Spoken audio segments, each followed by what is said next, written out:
Jesu tuan na lanu thu cham takla sang tho lungdam na buli sungen le hang hat ve zong akisin ngai nai lo lanu tunga Jesu tuanga Jerusalem gwal zowina tumhi chin kigali Jesu tuanga hi manin akisin ngai nai lo lanu zual hi manin atunga atuang pa sol bang bang mangin hongkal suana atunga atuang pa pai na dinga akipa puante tung hong ton hi athiatin atau pa to ke bangin gwalzo na sunga lut khom hi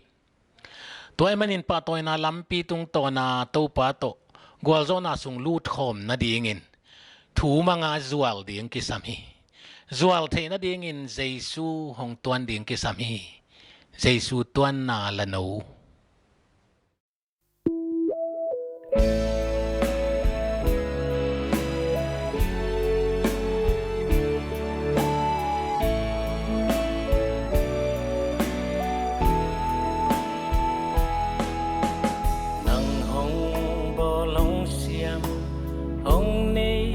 Tom hi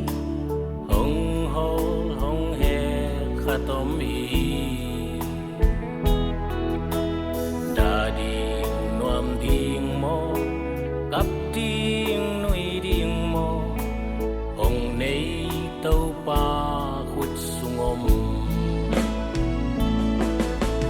Jesu tuan na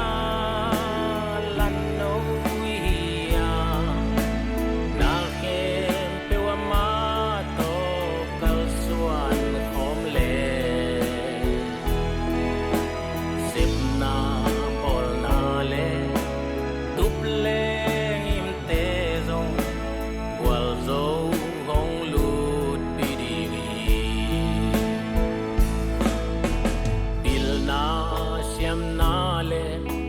nei sa sum le pai te